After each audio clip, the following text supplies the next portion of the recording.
ആരെയും വേദനിപ്പിക്കണമെന്ന് ഉദ്ദേശിച്ചിട്ടില്ല. അല്ലെങ്കിൽ തന്നെ ഒരു ഉറുമ്പ് കടിക്കുന്ന വേദനയില്ലേ, അത് തിരികെ സഹിച്ചെന്തരാണ്? നഷ്ടപ്പെടുന്നതാണെങ്കിൽ വെറും ഒരു തുള്ളി ചോര, ഒരു തുള്ളിയൊന്നും ഇല്ല, അരത്തുള്ളിയൊക്കെയാണ് നഷ്ടപ്പെടുന്നത്. ഈ അരത്തുള്ളി ചോര വെച്ച് നിങ്ങൾ എന്തിനു കാണിക്കാനാണ്? നമുക്ക് കപ്പയും മീൻകറിയൊന്നും തിന്നാൻ പറ്റൂല, പൊറോട്ടയും ബീഫും ഒന്നും തിന്നാൻ നമുക്ക് ദഹിക്കൂല. നമുക്ക് ആകെ ദഹിക്കുന്നത് ചോരയാണ്. അതുകൊണ്ടാണ് അത് കുടിക്കേണ്ടി വരുന്നത്, മനസ്സിലാക്കണം. വേറെ ഏതൊരു ജീവിയും കൊല്ലുന്നതിന് മുമ്പ് നിങ്ങൾ ഒന്ന് ആലോചിക്കും, കൊല്ലണോ, ഒരു ജീവനല്ലേ എന്നൊക്കെ ആലോചിക്കും. നമ്മളെ കാര്യത്തിൽ മാത്രം അതൊന്നുമില്ല. ഒപ്പന കളിക്കും പോലെ അല്ലേ കുടുംബക്കാരെല്ലാരും കൂടെ സന്ധ്യയാകുമ്പോൾ മുറ്റത്തിറങ്ങി നിന്നിട്ട് അടിച്ചടിച്ച് കൊല്ലുന്നത് നമ്മളെ പിള്ളേരെ.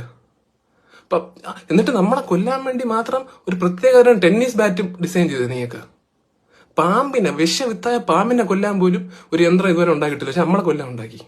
പിന്നെ പാമ്പ് വീട്ടിൽ കയറിയാലും അതിഥി എന്നും പറഞ്ഞ് അതിനെ ഒന്നും മനസ്സ് വിഷമിപ്പിക്കാതെ എവിടെയും കൊണ്ട് തുറന്നു വിടും. നമ്മളെ കാര്യത്തിൽ എന്തുകൊണ്ട് അങ്ങനെ ചെയ്തുകൂടാ?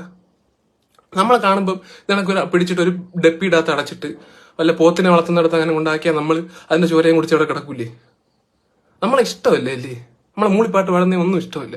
നമ്മൾ എന്തോ ഇടയ്ക്ക് ചില ഡിസീസുകൾ പരത്തി പോകാറുണ്ട് അറിയാതെ, മാരകമായ ഡിസീസ് ആയിരിക്കും ചിലപ്പോൾ. അതിപ്പോ മനുഷ്യന്മാര് പരത്തുന്നില്ലേ?